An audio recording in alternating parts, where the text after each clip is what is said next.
Procedo a leer la buena noticia de Jesucristo según aparece en el Evangelio de Lucas, en el capítulo 16, versículos 19 al 31, y dice así.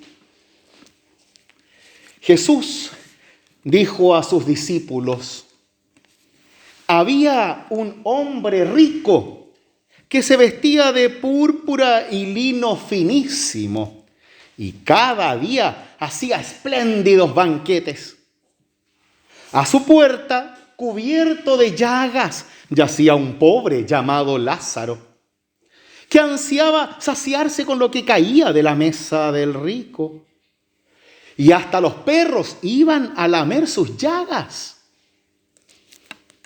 Pues el pobre murió y fue llevado por los ángeles al seno de Abraham. El rico también murió y fue sepultado. En la morada de los muertos, en medio de los tormentos, levantó los ojos el rico y vio de lejos a Abraham y a Lázaro junto a él. Entonces exclamó: Padre Abraham, ten piedad de mí y envía a Lázaro para que moje la punta de su dedo en el agua y refresque mi lengua, porque estas llamas me atormentan. Hijo mío, respondió Abraham, recuerda que has recibido tus bienes en vida y Lázaro en cambio recibió males. Ahora él encuentra aquí su consuelo y tú el tormento. Además, entre ustedes y nosotros se abre un gran abismo, de manera que los que quieren pasar de aquí hasta allí no pueden hacerlo y tampoco se puede pasar de allí hasta acá. El rico contestó: te ruego entonces, Padre, que envíes a Lázaro a la casa de mi padre, porque tengo 5 hermanos, que él los prevenga, no sea que ellos también caigan en este lugar de tormento. Abraham respondió: tienen a Moisés y a los profetas, que los escuchen a ellos. No, padre Abraham, insistió el rico, pero si alguno de los muertos va a verlos, se arrepentirán. Abraham respondió: si no escuchan a Moisés y a los profetas, aunque resucite alguno de entre los muertos, tampoco se convencerán. Hasta aquí la lectura del Santo Evangelio. Esta es palabra de Dios. Amén. Tomen asiento, por favor. Gracia y paz de nuestro Señor Jesús sean con cada uno y cada una de ustedes. Tal como Jesús lo presenta, es la forma en que el pueblo de Israel, especialmente los fariseos, veían la realidad. Es así que desde esa realidad se pensaba que Dios le daba a algunos, a otros no, al que quería y al que no quería, no. Entonces, si había una persona que tenía muchos bienes y era muy rico o tenía buena salud, no es siempre un tema de plata, sino de recibir cosas de Dios, recibir bendiciones. La riqueza era una bendición, la salud era otra, los hijos eran otra, las tierras eran otra bendición de Dios. Entonces aquellas personas que tenían esto se reconocían a sí mismas y también por el pueblo como personas bendecidas, benditas por Dios. El pobre, el enfermo, el que nacía con alguna falla, el que tenía alguna deformidad, algún problema cognitivo, el que no podía hablar bien, caminar bien, trabajar bien, la mujer que no podía tener hijos, siempre culpa a la mujer, el hombre nunca tuvo problemas en eso, era tomado como una maldición. Así de simple, y tal como se dice en la calle, por algo será. Ahí Dios sabrá por qué hace las cosas, ¿no? Entonces nos lavamos las manos, porque si es pobre, bueno, por algo será, no es mi problema, Dios sabe lo que hace. Si el rico es rico, bueno, Dios sabrá por qué es rico. Si el enfermo está enfermo, bueno, Dios sabrá. Si está en la calle, bueno, Dios sabrá. Si se cae, Dios sabrá. Y a la larga, con ese Dios sabrá, vivían en una tranquilidad, en un status quo, en donde el pobre sigue siendo pobre, el rico sigue siendo rico, el enfermo sigue siendo enfermo.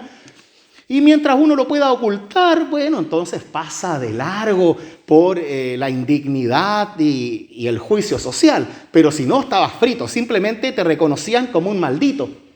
Y además, como todas esas cosas se consideraban contagiosas, en general no se acercaban a los pobres ni a los enfermos, porque eran considerados pecadores. Entonces, tal como se dice en la calle, ¿no? Dime con quién andas y te diré quién eres. Entonces no me pueden ver con el pobre, con el enfermo, con el paralítico. ¿Por qué? Porque significa que yo soy pecador igual que él y no vaya a ser que Dios me castigue. ¿Por qué? Porque por algo es pobre, por algo tiene ese problema, por algo se enfermó. Listo. ¿No recuerdan ustedes cuando empezaron a aparecer dentro de nuestro contexto las primeras personas enfermas con VIH? Automáticamente, como siempre se asimilaba a un tema sexual, automáticamente era, bueno, por algo será, por desordenados, por cochinos, por malos, por homosexuales, etc. Siempre había una razón. Entonces, bueno, por algo se lo pegaron, po. Ahora, si una persona importante se pegaba el VIH, ahí nadie decía nada. Entonces, hubo un cambio radical, por ejemplo, cuando el famoso basquetbolista Magic Johnson, ¿no? Se supo que tuvo VIH, mira, ahí nadie le molestó, hasta jugó en las Olimpiadas, pero al resto eran todos unos sucios cochinos. Y así funcionamos como sociedad. Porque nos contentamos con el por algo será. Eso nos da tranquilidad, porque no nos hace ser responsables del otro. Porque bueno, tú te lo buscaste, y con ese tú te lo buscaste, nosotros nos separamos como en el abismo que hay entre el cielo y el infierno de la parábola que escuchamos hoy, y no nos hacemos cargo del dolor del otro. Como tú te lo buscaste, y yo obviamente te lo dije, ya no es mi problema.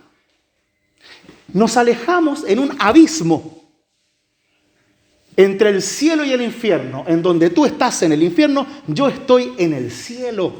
Y estamos bien así, ¿por qué? Porque tú te lo mereces, tú te lo buscaste y yo te lo dije. El orden de las cosas. Pues así, volviendo al texto, Jesús relata este mismo orden, que es el orden que pensaban especialmente entre los fariseos, aquellos más radicales en su fe, que eran la mayoría, y le explica a sus discípulos cómo funciona desde esta visión. Jesús no está haciendo una descripción de cómo es realmente el cielo. No se trata de eso. Está haciendo la descripción de cómo lo ve el mundo de su época. Y claro, el rico sigue siendo rico, el pobre sigue siendo pobre. Pero si es que así fuera, dice Jesús, si es que realmente Dios fuera el que le da al rico y le quita al pobre, y así Dios lo quiso, si realmente fuera así, entonces en la muerte habría una inversión de los roles. Perfecto. Si tú crees que en realidad Dios te quiere rico y Dios quiere al pobre pobre, perfecto, créelo. Pero si fuera así, ojo, porque cuando tú te mueras, se van a invertir los roles. Y todo lo que le faltó al pobre, lo va a tener el pobre. Y todo lo que le sobró al rico será tomado como castigo. Entonces ahí la tranquilidad del dinero, de la salud, de la bendición, empieza a sentir temblores. ¿Por qué? Porque el rico de la parábola, que no tiene nombre, porque se refiere a cualquiera de nosotros en realidad, vive dentro de sus puertas. Lázaro, el pobre, vive afuera de la puerta. El rico vive en la tranquilidad de su hogar, en la opulencia. Hace grandes banquetes, tiene amigos, todo dentro de la seguridad de su hogar. Mientras que Lázaro, el pobre, está afuera de la puerta, no recibe comida. La gente pasa, ¿no? Todo lo de los banquetes pasan por ahí, pasan por la puerta, nadie lo ve, no existe Lázaro, simplemente entran al banquete a disfrutar de las bendiciones de Dios. Y a lo más mirarán de reojo cuando pasan y dicen, "Ay, bueno, Dios sabrá por qué está ahí", pues. Y siguen disfrutando de los banquetes. Mientras que el pobre solo ansiaba, como dice el relato, comer las migas que caían al suelo, comer cualquier cosa. Y hasta para ya ponerlo como realmente indigno, los perros lamen las llagas del pobre. O sea, ya el nivel de indignidad es superlativo. Para que nos quede bien claro cuál es el objetivo de Jesús. El tema es que cuando están en esta situación del cielo y el infierno, que es lo que se imaginaban algunos, el rico ve a Lázaro. Ahora lo ve. Antes todos pasaban por la puerta de su casa y no lo ven. Ahora el rico ve a Lázaro, lo ve al lado del padre Abraham.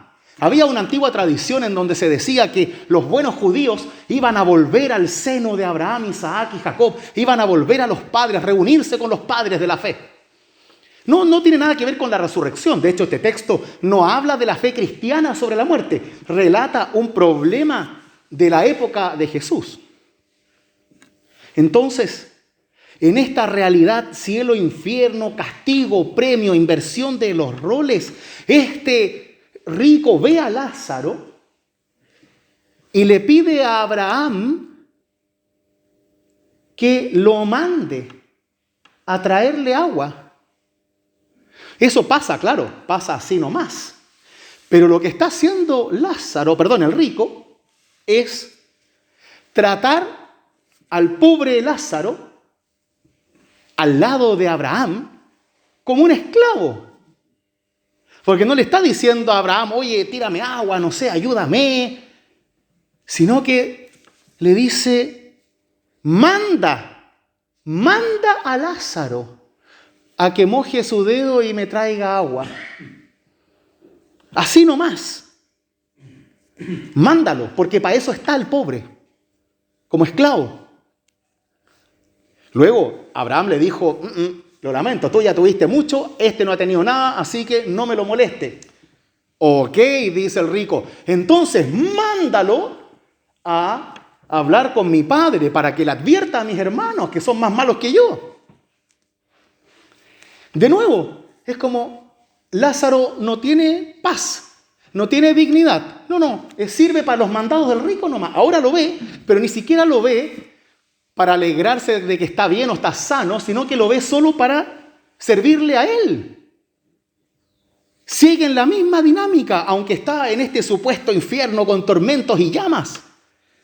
Y Abraham lo para de vuelta, le dice, no, pues sí, no tienen que escuchar a un muerto reanimado. No tienen que leer a Moisés y a los profetas, refiriéndose al Antiguo Testamento. Para eso está. O sea, tú lo conoces, tú lo sabes y no lo hiciste. Tus hermanos lo conocen, ustedes todos van a la sinagoga, todos van el sábado ahí a la celebración a Dios. Entonces no me diga que no conoce. Y el texto en el Antiguo Testamento está lleno, por todas partes. Ve, cuida al pobre, cuida a la viuda, al enfermo, visita al que está solo, hazte cargo, ama a tu prójimo. Viene del Levítico, eso no lo inventó Jesús, viene del Antiguo Testamento. Entonces no es como que uno diga, pucha, yo nunca supe que tenía que amar al otro, nunca me imaginé que el pobre era un ser humano y que tenía que hacer algo por él. Claro, porque me contento con saber que si Dios lo puso ahí, por algo será. No es mi problema, Dios sabe por qué hace las cosas. Entonces, este pobre rico se ve como víctima. No entiende qué es lo que está pasando. Si la vida era tan simple, la vida era tan normal para él. ¿Por qué ahora, si el problema era de Dios, él es el que tiene que pagar y sufrir por lo que Dios no hizo? Y aquí entramos al meollo del asunto, que es lo que escuchamos muchas veces. Entre nosotros, en la calle, en todos lados, esperamos continuamente que Dios haga las cosas. Que Dios baje del cielo y nos salve, nos sane, nos dé trabajo. Que Dios saque a la gente de la pobreza, que Dios elimine las guerras, que Dios se encargue de todo. Como si la vida fuera así. Es como que seguimos siendo hijos, tomando del pecho de la madre, pero ya adultos. Y queremos seguir siempre mamando de esa seguridad. ¿Y cuándo nos toca a nosotros hacernos cargo de nuestras vidas? Hacernos cargo de nuestras decisiones, hacernos cargo de nuestros pecados, hacernos cargo de nuestra libertad. Qué fácil es que el papá o la mamá se encarguen de todo. Qué fácil es que el jefe se encargue de todo. Qué fácil es que el pastor se encargue de todo. Siempre hay alguien que se puede hacer cargo para que yo viva en mi mundo de tranquilidad y de falsa paz. Pero ¿cuándo me hago responsable? Sí, responsable del vecino. Responsable del pobre. Siempre le estamos echando la culpa a los demás. Y nos contentamos erróneamente con esas cosas de por algo será o porque se lo merece. O, claro, solemos decir esto de que el pobre es pobre porque no trabaja. Sí, habrán casos que sí, claramente. Y hay ricos que son ricos porque son ladrones. Pero eso no nos molesta tanto. Nos molesta más el pobre que nos molesta en el auto, que va a limpiarnos el vidrio. Eso nos molesta. El rico con corbata no nos molesta tanto. ¿Por qué? Porque me molesta en mi realidad personal y directa. Entonces no me hago muchas veces cargo del real problema que hay en nuestro mundo de injusticia.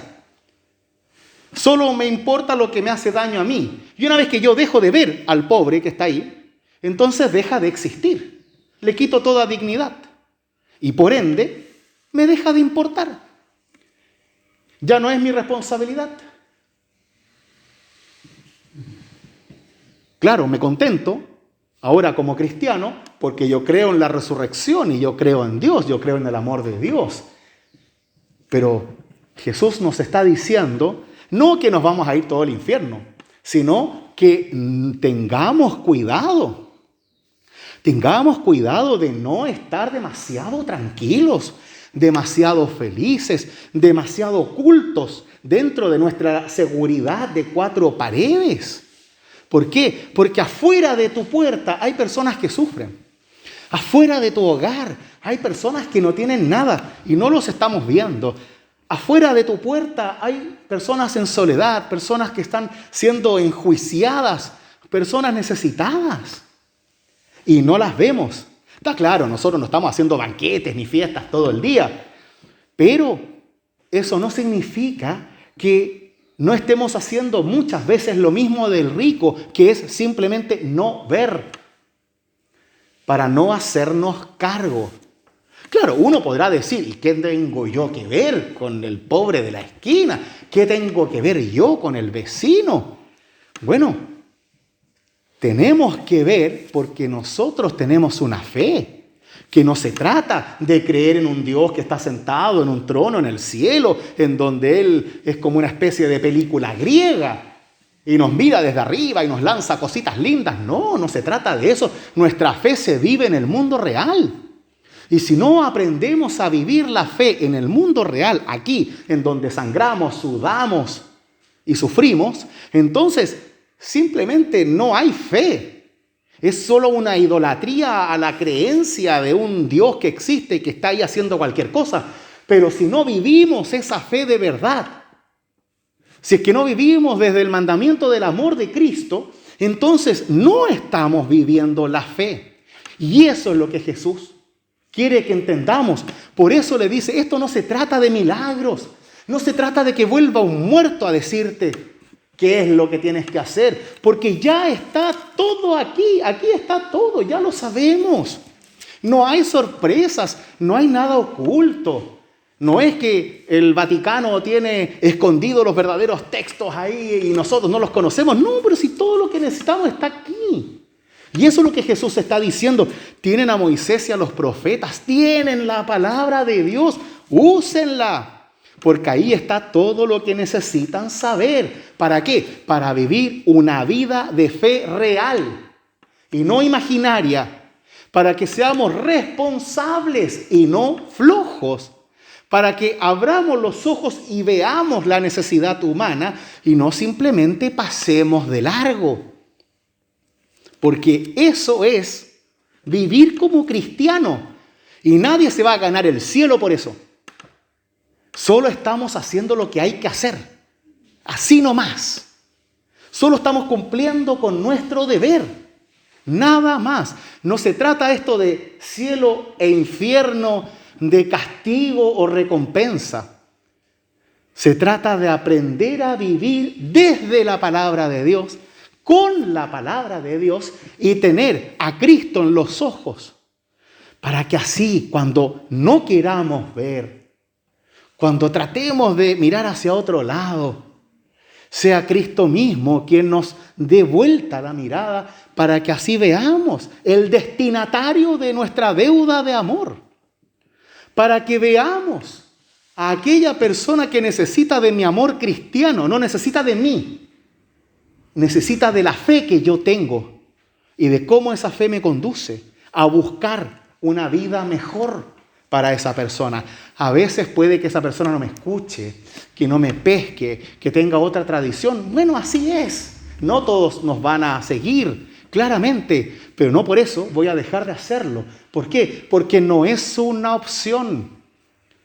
No es que tú no me escuchaste, no hiciste lo que yo te dije que hicieras, entonces te mereces el mal. No se trata de eso.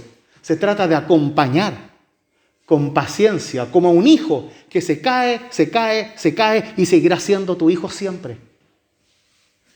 En nuestra hermandad como cristianos y cristianas debemos ver al otro como un hermano, como una hermana que también se cae, que hace las cosas de una forma diferente, que se equivoca, que puede pisar 10 veces la misma piedra, igual que uno.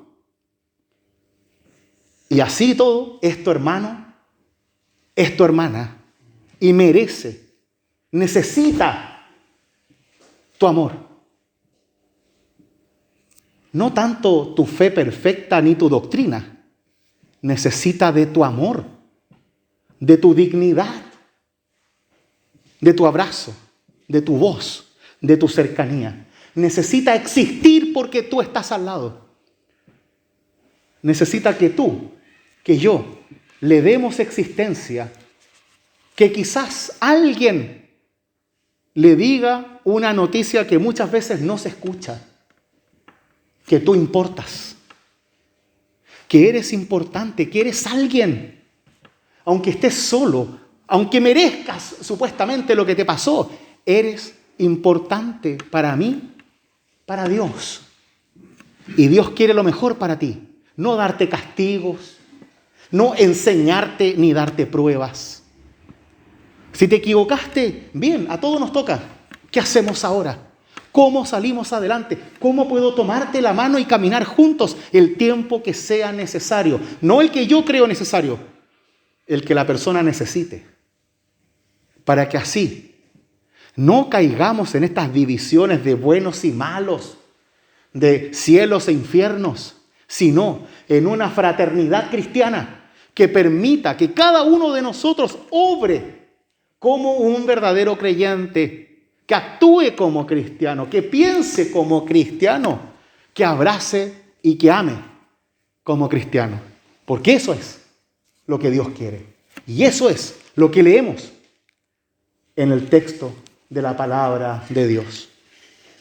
Pues así, queridos míos, que sea Dios quien continuamente nos acerque a su palabra, para que cada vez que escuchamos la palabra, que leemos la palabra, que estudiamos la palabra, encontremos ese camino en donde vemos el objetivo, en donde vemos al destinatario de nuestra vida, de nuestro amor, de la obra de nuestras manos, entendiendo que todos nos necesitamos los unos a los otros para así vivir en una verdadera paz en donde el otro importe, en donde tú importes, en donde vivimos y compartimos el amor solidario y gratuito del buen Dios en Cristo Jesús. Que así sea en vuestra propia experiencia de fe. Amén.